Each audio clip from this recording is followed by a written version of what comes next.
Boa noite, pessoal. Vamos dar início à aula de hoje da disciplina Parasitologia Clínica. Como vocês bem sabem, eu sou a professora Carol e eu estarei aí com vocês pelos próximos minutos nessa aula autoral e também enviarei aulas complementares, vídeos complementares a respeito do assunto. Pois bora lá começar a aula. Bem, o assunto de hoje, ele, de acordo com o cronograma, era para ter sido postado a vocês no dia 3 de abril, mas como vocês sabem, eu tive problemas de ordem pessoal relacionado à saúde, enfim, fiquei um período afastada, inclusive, associado a toda essa problemática de videoaulas, de internet, enfim, de tecnologia, que às vezes é bom e às vezes não colabora. Enfim, a aula está sendo postada com atraso, né? Essa aula está sendo postada com atraso. E, por conta disso, eu não coloquei esse assunto na prova, até mesmo porque eu não achei coerente, não para essa segunda avaliação. Talvez para a integrada a gente coloque, mas para a segunda avaliação eu não coloquei essa videoaula como assunto. Além disso, dos vídeos complementares, vamos fazer uma análise aí de uma parasitose, de um diagnóstico de parasitose intestinal causada por protozoários, certo? Pois bora começar a aula. Às vezes o computador dá uma travadinha, aí vocês têm que ter paciência, eu também. Jesus. Passou. Bem, o Balantidio coli, que é o protozoário, ele pertence ao subfilo Ciliófora. Esse Balantidio coli ele possui dois estágios evolutivos, o trofozoito e o cisto, assim como a maioria dos protozoários, como vocês têm percebido, né, gente? O trofozoito ele tem um formato alongado ou ovoide e a sua morfologia ela vai variar de acordo com a quantidade de alimento ingerido. Se forem, por exemplo, privados no amido de arroz, esses trofozoítos, eles se mostram mais alongados.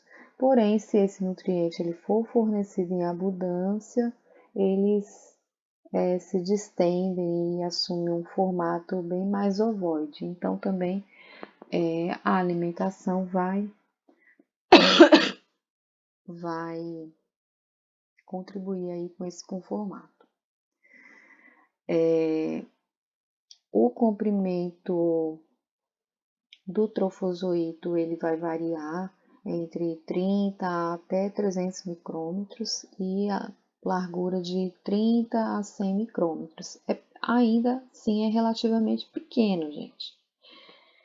Esse protozoário ele possui dois núcleos que quando a gente compara,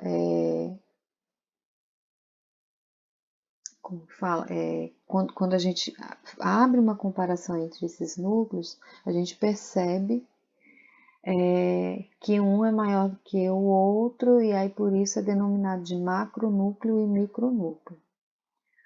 O macronúcleo ele se apresenta em um formato de salsichão, feijão ou num formato que lembra um rim. Ele possui uma cromatina densa com corpos eletrosféricos densos, né? A gente consegue perceber aqui, ó, o macronúcleo, né? E ele é distribuído aleatoriamente. Ele pode ser localizado em várias partes do citoplasma. Já o micronúcleo ele é esférico e ele geralmente se localiza na concavidade do macronúcleo. Muitas vezes ele se localiza, inclusive, nessas concavidades aqui do macronúcleo. E assim, além disso, também é sugerido a existência de outras formas que são amicronucleadas, né? O micronúcleo ele é delimitado por uma membrana e apresenta um formato meio que triangular, ou mesmo de diamante. Pode conter corpos eletrodensos bem alongados. Como ele é menor, depois a gente vai passar mais imagem para que a gente possa visualizar melhor o macro e o micronúcleo.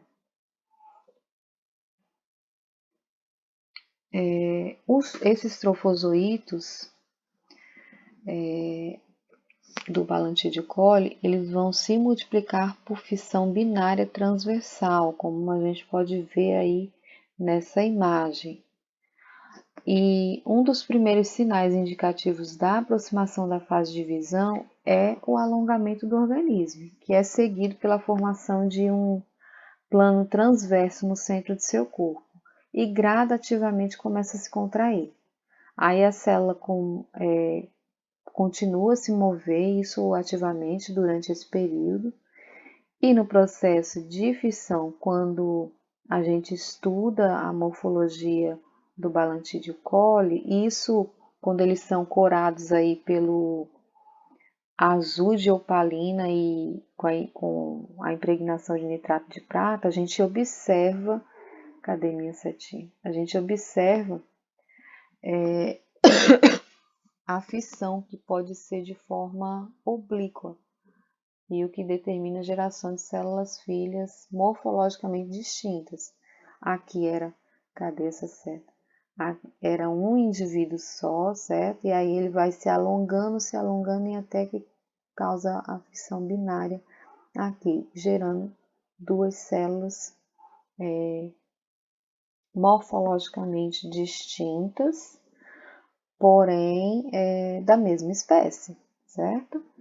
Geralmente a célula posterior ela tende a ser um pouco menor que a anterior e a divisão quando ela ocorre, na maioria das vezes ela ocorre de forma desigual e assim, mas com uma alta frequência, entendeu? Esse processo de divisão, ele ocorre com uma alta frequência, embora seja desigual. Você vai perceber que uma célula é menor do que a outra, mas trata-se da mesma espécie, ok? Bem, a infecção ela é frequentemente adquirida de forma indireta pela ingestão de cistos em água ou em alimentos, ou pelo contato direto com as mãos contaminadas com os cistos. Na transmissão, no ciclo biológico, a gente percebe que por, por conta de ter muitos insetos vetores, a mosca ela é muito atribuída como vetor mecânico. Né? Os cistos, eles, depois, quando tem a transmissão, né, os cistos, aparentemente, eles passam pelo estômago íntegro, e o seu desencestamento ele vai ocorrer no intestino grosso, principalmente no seco. E aí no seco é onde os trofozoítos eles vão se desenvolver. Aí nesse processo ocorre a liberação dos trofozoítos que vão se multiplicar e tendem a estabelecer colônias, grandes colônias. Dentro do tecido, o Balantidio coli ele vai migrar produzindo úlceras, formando abscessos que podem até se estender pela camada muscular dos segmentos do intestino grosso. A doença causada pelo Balantidio coli tem sido relatada como balantidiose ou balantidíase, mas ambas denominações elas estão corretas. Então, a doença causada pelo Balantidio coli é a balantidiose ou balantidíase. E lembrando a vocês que ambas estão corretas, viu? Tanto faz balantidiose ou balantidíase. A balantidiose humana ela é considerada uma doença negligenciada. As infecções causadas pelo balantídeo, elas já foram relatadas em diversas partes do mundo, incluindo regiões do extremo norte do planeta, como Suécia, Finlândia, Noruega e norte da Rússia. No entanto, as taxas de prevalência mais elevadas elas são encontradas nas regiões de clima tropical e subtropical. Esse protozoário, por exemplo, ele já foi diagnosticado no Canadá, nos Estados Unidos, no México, Honduras, Costa Rica, Panamá, Jamaica, Cuba, Porto Rico, Venezuela e Colômbia, Brasil também, Uruguai, Argentina, Chile, enfim, vários países. Porém, os maiores focos endêmicos, eles foram documentados em locais com climas tropicais e subtropicais nas Américas Central e do Sul, destacando aí o Brasil, a Venezuela, Filipinas também, Papua Nova Guiné, uma região que é região antiga da antiga Pérsia também, tem documentos bem endêmicos, a Ásia Central e do Sul também, algumas ilhas do Pacífico, enfim. Esse balantídeo coli, ele é essencialmente um parasita de intestino grosso e que habita principalmente as regiões de seco e cólon, isso a gente já adentrando para a patogenia. O parasita ele pode determinar isso nos hospedeiros, né? Ele pode determinar diversas manifestações clínicas, que vai variar de leve a grave. As apresentações da infecção, elas são classificadas em assintomáticas, crônicas, que são caracterizadas. Assintomáticas por quê? Assintomáticas porque não apresentam sintomas. Cerca de 50% dos casos não vão apresentar sintomas. Mas nós temos também os sintomáticos. Dentre os sintomáticos, nós temos os crônicos, né, que é caracterizado por episódios de diarreia intermitente, sem sangue, mas tem cólicas e dor abdominal secundária, a invasão da mucosa do intestino grosso pelos trofozoítos, e temos também a forma aguda, que é uma forma desentérica, onde são observadas fezes liquefeitas, com muito muco e muito sangue, e se apresentam com diferentes intensidades, podendo inclusive culminar em quadros clínicos fulminantes. Inclusive, lendo alguns artigos, eu vi que existem muitos casos agudos e superagudos em que a pessoa não sobrevive. E estudando para fazer essa aula para vocês, eu fiquei até espantada, porque de fato a gente não ouve na prática clínica, a gente não ouve uma frequência a respeito desse balantídeo coli. Particularmente na vida profissional, eu já vi alguns casos de balantídeo coli em suínos, né, em porco. Já fiz alguns exames de balantídeo em suíno. E aí eu não sabia que tinha essa frequência em humanos. E aí eu fiquei espantada, porque assim, em suínos é até frequente, mas em humanos eu não sabia que tinha, e de fato provavelmente seja realmente uma doença negligenciada, mal diagnosticada, porque se tem esses casos super agudos e agudos que culminam com a morte do indivíduo, provavelmente tem muito mais casos de Balante de coli e a gente não se depara com o diagnóstico corretamente, não é mesmo? A forma crônica da balantidiose, ela é caracterizada pela presença de movimentos intestinais que vão determinar diarreias, alternando com episódios de constipação. E aí as principais manifestações clínicas, elas vão ser dor epigástrica, cólica abdominal e tenesmo também. E o número de episódios diarreicos, ele pode variar de 3 a 20 por dia. A perda de peso geralmente é moderada. E o parasito, ele é observado nas fezes esporadicamente, sendo necessária a repetição de exames para o seu diagnóstico. Em casos humanos graves, geralmente ocorre a perfuração da parede intestinal, que é facilitada justamente pelo movimento do ciliado dessa espécie e também por suas enzimas, por exemplo, como a hialuronidase. Eu tenho dificuldade de pronunciar essas palavras. Hialuronidase. Essa enzima,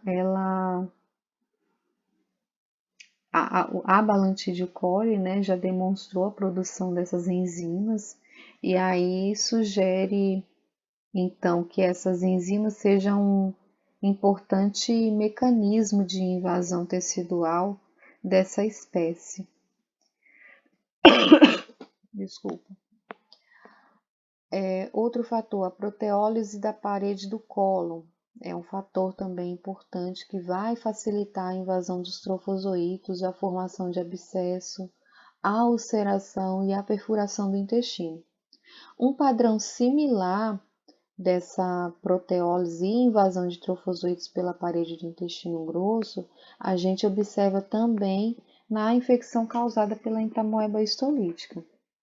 E aí, essa invasão tecidual, ela frequentemente é evidenciada por estudos patológicos, nos quais as lesões elas são observadas principalmente no intestino grosso, especialmente no seco e no sigmoide.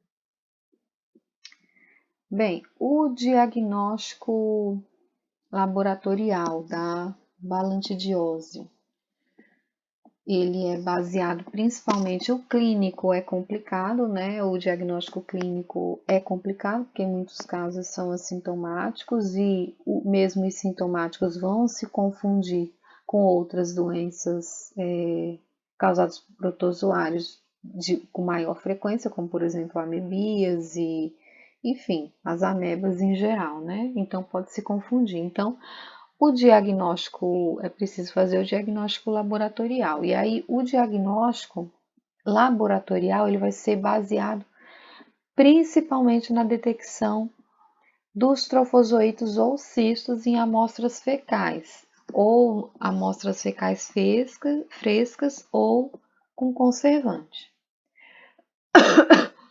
Os cistos do Balantide coli têm uma liberação intermitente nas fezes.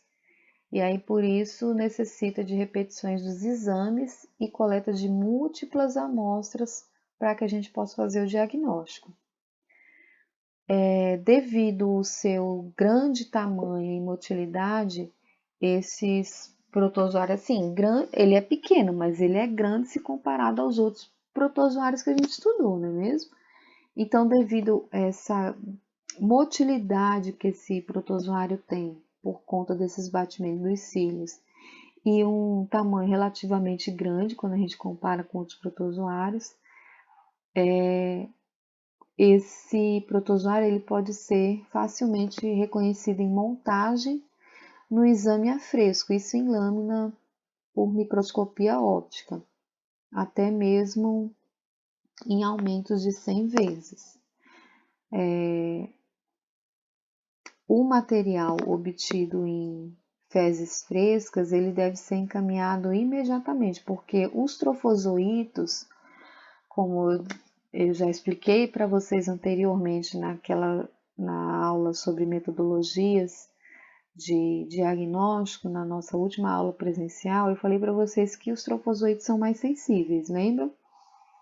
Mas entre os exames, entre as videoaulas complementares, também tem um vídeo explicando isso para vocês. Bem, os trofozoitos, eles são mais sensíveis. Por isso, quando a gente pega fezes frescas, elas devem ser examinadas imediatamente, porque os trofozoitos, eles se deterioram em pouco tempo.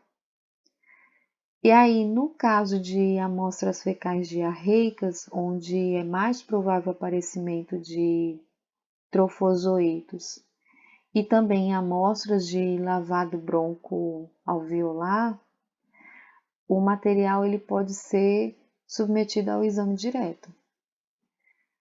E é até uma forma rápida de você fazer e promover o diagnóstico. A biópsia retal, ela também pode fornecer formas evolutivas do parasito para o diagnóstico. Já a forma cística, ela geralmente é encontrada em fezes sólidas e semissólidas. E aí, para a gente fazer o diagnóstico, nesse caso, a gente usa uma porção da amostra de fezes, que elas devem ser homogeneizadas junto com solução salina tamponada ou mesmo com um fixador químico e filtrada através de gás para remoção de fragmentos fecais. Por isso, o método de concentração Faust, ele é frequentemente utilizado para o diagnóstico da Palantídeo coli. E aí esse filtrado que a gente faz nesse exame, ele pode ser examinado em microscópio óptico. As formas evolutivas do Balantídeo coli são, a gente faz uma detecção melhor em lâminas em objetivos de baixo aumento, porque justamente é um protozoário um pouco maior quando a gente compara, a olho nu dá para ver, viu gente? Mas é um parasito relativamente maior se a gente compara com uma entamoeba, com uma iodamoeba buschile, entendeu? Com uma leishmania, lógico que leishmania não vai ser detectada em exame de fezes, mas assim, em relação à detecção em decorrência do tamanho do protozoário, desse protozoário, ele é relativamente maior se a gente compara com outros protozoários que a gente já estudou.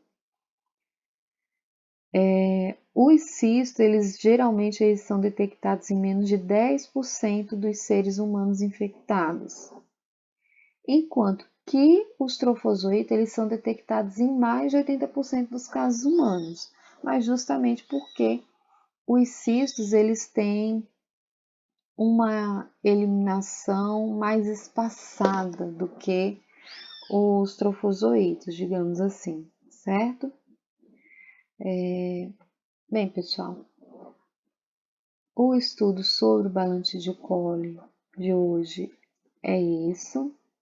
É uma espécie pouco frequente na prática, no diagnóstico laboratorial, na prática clínica mesmo, mas como eu já havia dito para vocês, é uma doença que tem sido muito negligenciada, então talvez não é que não exista, é porque não está sendo diagnosticado porque as pessoas não estão sabendo fazer o diagnóstico correto, certo? Na área da veterinária ele é um pouco mais frequente, mas mesmo assim ela é uma doença que está mais apresenta com maior frequência em suínos, em grandes criações de suínos. Também tem sido relatado aí o diagnóstico dessa espécie em alguns animais silvestres, alguns animais primatas silvestres, né? Enfim, eu acredito que precisam se de mais estudos para que haja um diagnóstico mais correto e mais frequente em humanos, já que a maioria dos casos, quando se apresenta de forma aguda e rapidamente a pessoa morre. Então, tá tendo alguma coisa estranha aí, né? Vamos investigar melhor. Vamos analisar melhor essa epidemiologia e essa casuística desses diagnósticos. Então é isso, gente. Por hoje é só. Eu espero que vocês tenham gostado da aula. Vai ter vídeos complementares também. Qualquer dúvida, vocês podem entrar em contato comigo. Respondam lá as questões, estão muito fáceis, viu? E está baseado na aula. Com a aula vocês respondem, não precisa sair na internet fazendo Ctrl+C, Ctrl+V, tá certo? Assistam a aula que vocês vão responder direitinho o questionário. Todo o material ele vai ser enviado por e-mail da turma. Eu espero que vocês estejam se cuidando e usando máscara, lavando muito bem as mãos, usando álcool gel quando não for possível lavar as mãos imediatamente. Evite tocar no rosto. Se cuidem e cuide também das pessoas que vocês amam. Evite sair de casa, saia para o estritamente necessário. Fiquem com Deus e juízo, viu? Beijo, tô com saudade, saudade Amanda, saudade Queiroz, meu amigo Queiroz. O William, coitado, deve estar trabalhando demais, né, na farmácia. E Alexandre também. E Edson, saudade, meu querido. Bem, gente, Lidiane, minha filha, como você tá? Tá bem? Ei, em breve a gente volta, viu, para as aulas presenciais. Se cuidem, um beijão, tô com muita saudade de todos vocês. Beijo, beijo, gente.